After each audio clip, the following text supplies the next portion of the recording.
Well, my editing skills are crap, but can the same thing be said about Crimson Peak? Stick around and find out. Da, da, da, da, da, da. Scary whispering and spooky noises. Da, da, da, da, da, da, da. Please don't kill me. You don't have to do this.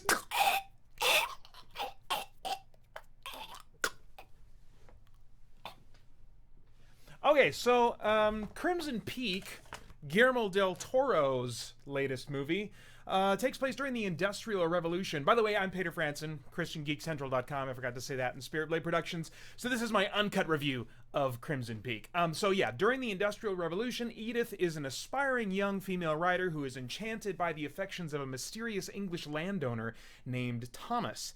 Despite the concerns of those around her, she goes away with Thomas and his eerie sister Lucille to live in their decrepit mansion on Crimson Peak in England. While there, she begins experiencing haunting encounters with ghosts and begins to suspect that Thomas is not the man he claimed to be.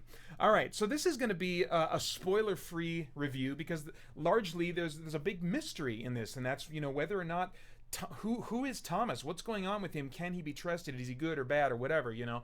And so the nature of the mystery of the mansion and Thomas and his sister, I'm just going to, you know, keep that off the table as much as I can. The movie starts out with some brief supernatural horror and sets up the idea of ghosts and this being kind of a ghost story, and then it settles into Pride and Prejudice for a bit. It's similar to Guillermo del Toro's Pan's Labyrinth in that this is a fairy tale mashed up with supernatural horror. But it leans more, I think, on the fairy tale side than Pan's Labyrinth did, especially when it comes to story and characters, how the story is treated, how the characters are represented. The romance side didn't work for me because the characters felt too shallow and not complex enough, and Edith unrelatably foolish in the choices that she made. Characters are also not very just complex in general, and they have motives that are hard to understand or relate to. I mean, they're motives that we're familiar with, but I just don't understand why these characters want these certain things or care about, you know, these certain things. And especially, you know, at the end when the motives become more clear, it's like, okay, well, I've seen these kinds of motives before, but I don't know, it just doesn't seem, they're strange and they're, you know, weird, and I couldn't relate to really anybody in this movie. As I mentioned, the Edith, she is overly foolish, and as a female protagonist, you know, that maybe that works in like a horror movie setting, but for some reason I wasn't willing to forgive that here. Maybe it was because I was watching it that, you know, I've just seen too many like romantic comedies where these people are just making stupid choices, and that's why their relationship isn't working, because they're idiots, you know. And I'm just tired of seeing people, you know, getting into problems in their relationships and having trust issues or whatever, you know, because they've put themselves in that situation. Edith, in regards to love, is she's an idiot. She's just foolish. I mean, the big mystery is whether or not Thomas is a good or a bad guy, and I'm not going to spoil that, but I mean, Edith is foolish for positioning herself to have to even wonder about that. By the time you get to the point in the relationship that she's at with Thomas, you shouldn't be having those kinds of questions. You should have gotten to know this person and their past deeply before you commit to them with your life in the way that Edith has. When truth and motives are finally revealed, it felt anticlimactic to me and not surprising or unique enough to really warrant keeping them a secret for the whole movie. The suspense horror side of things also didn't work for me very much because of the pace and the use of CG over practical effects.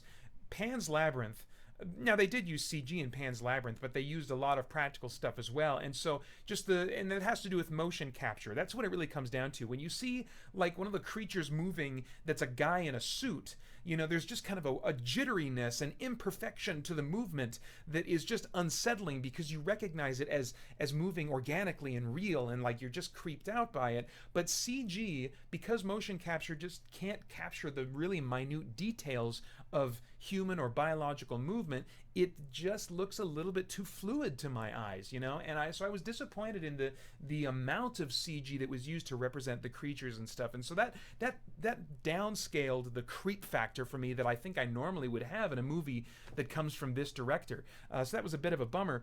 But I think also just kind of the pacing in general, it's a mystery in many ways, or it's paced like a mystery. You know, I said it's got a blend of like horror and fairy tale, and it's got some romance in there too, but it feels more like a mystery. You know, like I was engaged, I guess, more like inquisitively than I was emotionally. I was like, what is going on here? This is really mysterious, you know, and trying to just figure out what was going on. But the suspense part, I wasn't really on the edge of my seat very often. There were some jump scares, but I didn't find this to be a very scary movie. It was tense at times, but that was mostly due to the shocking brutality of those intense moments. The story logic fails at times in favor of aesthetic, as I think, you know, classic fairy tales do. You can pick apart fairy tales, and people would say, why would you pick apart a fairy tale? You know, why even bother, you know? So I guess if you go into this and you say, this is a fairy tale, this is a fairy tale, then someone like me, you know, who's going to watch this and go, yeah, that person, their choice doesn't make any sense. This doesn't make any sense how this thing is working, you know. But I guess maybe because it was a blend and not solely a fairy tale, it made me feel like I should still be asking some of these questions of, well, this doesn't make sense. Why would blah, blah, blah, you know?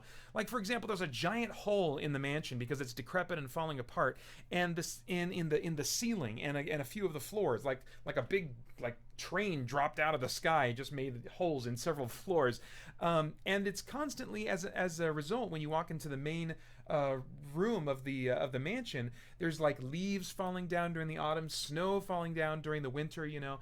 And I'm just thinking to myself, why they would have to have a cleaning crew that's like constantly taking care. There'd be a huge mound of leaves with all the way the leaves are falling down in there, you know. But it looks beautiful. It's clear that they're going for something aesthetic, and they're not really worried about logic, you know.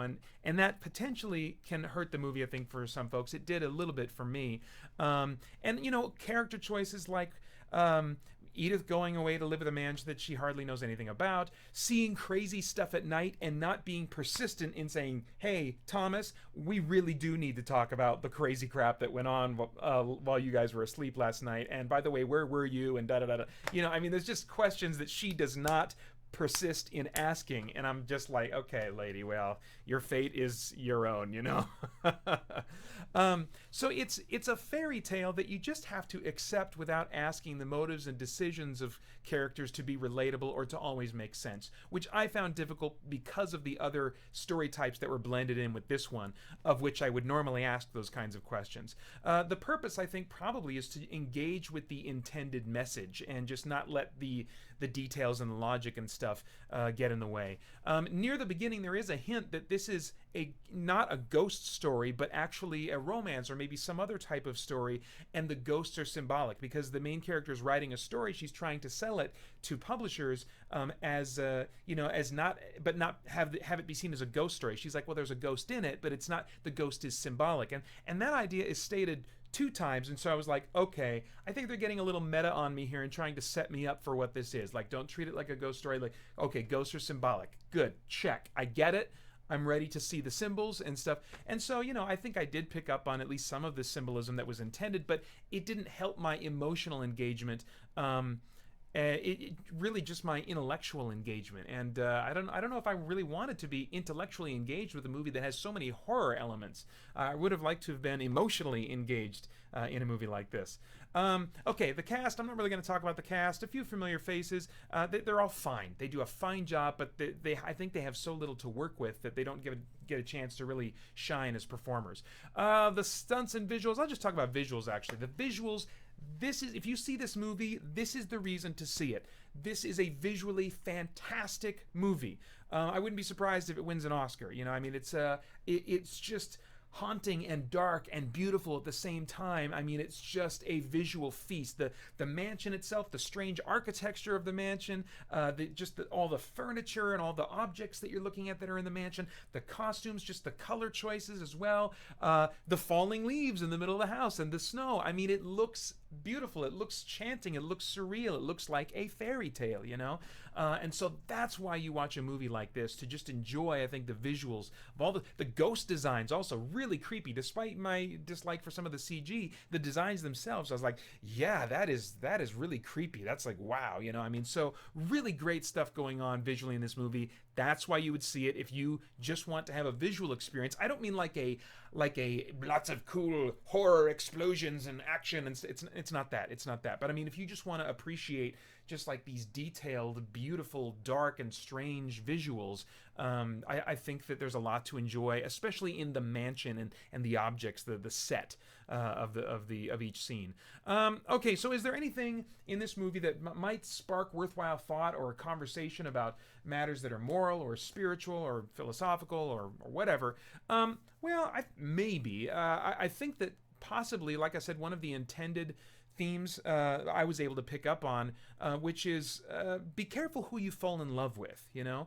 And again, I think this theme holds true regardless of how the movie ends and who Thomas is revealed to be. You know, she is dealing with all these problems throughout this whole movie that she shouldn't be having to deal with, and she says, you know, once or twice to Thomas, you know, I don't care about your past. I'm right here. Let's just be in the here and now. Well, you know what? The past does matter. A person's past does matter. If you're going to commit to spending the rest of your life with a person, you don't need to know every detail about their past, but I mean, the past does really matter because it informs who a person is in the present. So get to know the person you're interested in as much as possible before getting involved romantically would be my advice. I don't think that's necessarily the advice of the filmmakers, but I think the ghosts are, if they are a symbol, at least one of those symbols is, you know, the ghosts of someone's past, you know, and you're going to have to deal with those ghosts if you want to be with this person that you're romantically interested in the present. And so I think that's actually a pretty good message to walk away with. This one is rated R for bloody violence, some sexual content, and brief, strong language. If I were a time traveler, because I have no idea what your tastes are, I would go back in time and talk to myself and say, Peter, hey, Crimson Peak been getting lots of buzz going on with that movie, but skip it. Just skip it. You'll be fine. Watch Pan's Labyrinth instead. You've got that one in your collection. That's a great movie. It's a great fairy tale horror movie that's grounded also in real human motives and real human emotions that are at least more relatable than you'll find this movie to be.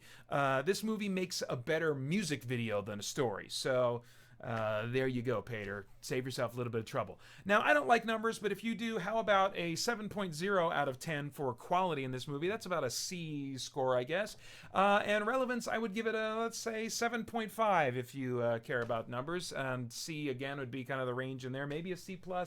I don't know. There's numbers for you. You do what you want with those. All right, so those are my thoughts. I'd love to get yours in the comments below. Check out the Extra Life video on this channel if you haven't. I'd love to have you involved with that. You can also support this channel by visiting spiritblade.com and seeing what we have for you there. I do hope you'll like, share, and subscribe. If you like this video, want to share it, and want to see more videos like it, then please visit ChristianGeekCentral.com.